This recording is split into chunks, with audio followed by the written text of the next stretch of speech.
জাতির জনক বঙ্গবন্ধু শেখ মুজিবুর রহমানের ছোটবেলার নাম দেবদাস চক্রবর্তী। তার মায়ের নাম গৌরীবালা।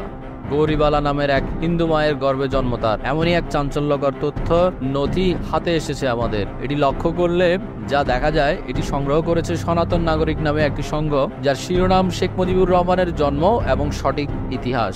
ভারতবর্ষের পুরাতন ইতিহাস এবং তথ্য সংগ্রহকারী কর্তৃক প্রকাশিত ইতিহাস বা পুস্তকে এমন ইতিহাস ও তথ্য আছে যা অনেকেরই অজানা। সেই ইতিহাসের মধ্যে আমাদের তথাকথিত জাতির জনক শেখ মুজিবুরের জন্ম ও শৈশবের কিছু লেখা আছে, যার সামান্য অংশ প্রিয় দেশবাসীর অবগতির জন্য নিম্নে দেওয়া হলো। 1920 সালের ঘটনা। কলিকাতা সিভিল কোর্টের উকিল মিস্টার চণ্ডীদাস, তার এক মেয়ে ছিল যার নাম গৌরীবালা দাস। চণ্ডীদাসের সহকারী উকিল ছিল মিস্টার অরণ্য কুমার। গৌরীবালার সাথে অরণ্য কুমার চক্রবর্তীর সম্পর্ক গড়ে ওঠে, যার ফলশ্রুতিতে গৌরীবালা গর্ভবতী হয়ে পড়েন। গৌরীবালা যখন বুঝতে পারেন তিনি গর্ভবতী হয়েছেন, তখন গৌরীবালা অরণ্য কুমার চক্রবর্তীকে তাকে বিয়ে করার জন্য চাপ দেন। অরণ্য কুমার চক্রবর্তী ইয়াতে রাজি না হয়ে অবৈধ সম্পর্কের কথাও অস্বীকার করেন।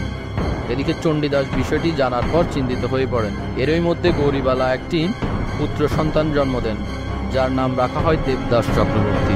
চণ্ডীদাস অরণ্য কুমার কিছুতেই রাজি হলো না। এরই মধ্যে গৌরীবালার ছেলের বয়স 2 বছরের কিছুটা বেশি হয়। গৌরীবালার ছেলের বয়স যখন 3 বছর, তখন চণ্ডীদাসের মুহুরী, যে হচ্ছে গৌরীবালার বাবা, তার মুহুরী শেখ লুৎফুর রহমান বিরাট অঙ্কের উপঢৌকন ও যৌতুকের বিনিময়ে পুত্র দেবদাস সহ গৌরীবালাকে বিয়ে করেন। অতঃপর গৌরীবালার নাম রাখা হয় সাহেরা বেগম এবং ছেলের নাম দেবদাসের পরিবর্তে শেখ মুজিবুর রহমান রাখা হয়, যাহার এফিডেভিট নং 118, তারিখ 10 নভেম্বর 1923 সাল।